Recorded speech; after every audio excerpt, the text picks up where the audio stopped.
Light side or dark? That's the question BioWare's Knights of the Old Republic posed to players back in 2003. As one of the most celebrated RPGs of all time, we thought it'd be appropriate to take a look back at what BioWare got so right and why. Welcome to Total Recall. I'm Claire Jackson, staff writer at Kotaku, and today I'm joined by my colleague, Kenneth Shepard. So, Ken, how does Cotor hold up? As a video game, I'm not really sure.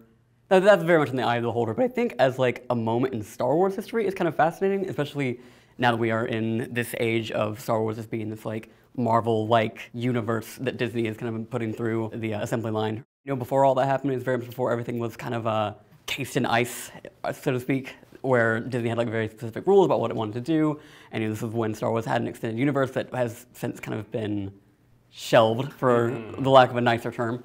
And so I think in that way, it's kind of fascinating to see a company that was really able to experiment within the world in the way that BioWare did, because it doesn't really feel like we've gotten something like it since. Sure, like the Old Republic MMO still exists, but in terms of this really like story-driven single-player RPG that kind of experimented with the light and dark side of the Star Wars universe, you don't really get that as much these days, and so that's kind of like fascinating to look back on 20 years later.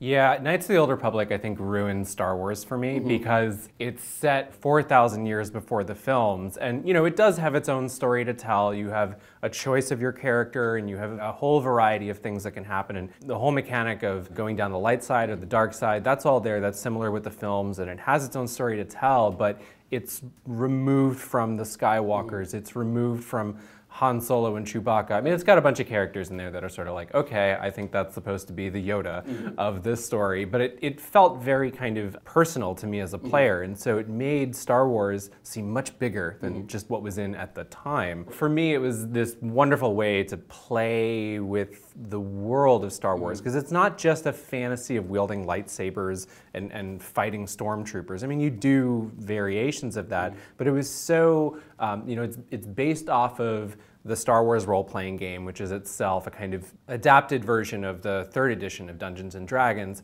and that math is kind of underneath the scenes here, but really it's about you taking control of the narrative building blocks of Star Wars and having your own sort of joy with it.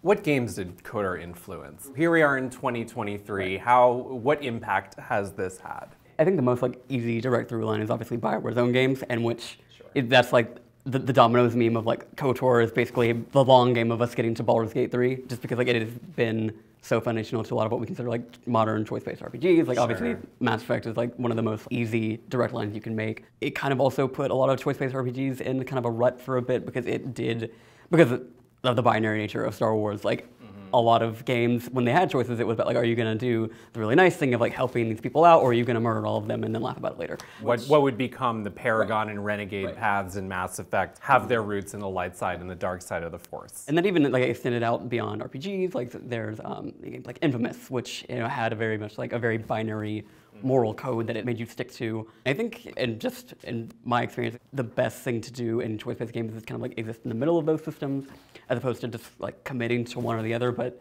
I think Cotor kind of was one of the earliest examples of a game wanting you to commit and wanting you to go into like a very set path, and that's kind of, I think, something that a lot of developers and players have kind of had to unlearn over the past 20 years, is that the best role-playing games encourage you to kind of be going back and forth between what is good, what is evil, what is questionable, what is virtuous, and the binary sort of systems that a lot of these games worked in, it took us a very long time to get past, I think. Yeah, it felt like, by the time we got to the PlayStation 4 era, we were sort of a little exhausted of, this is the clearly, good side, and this is clearly the bad side.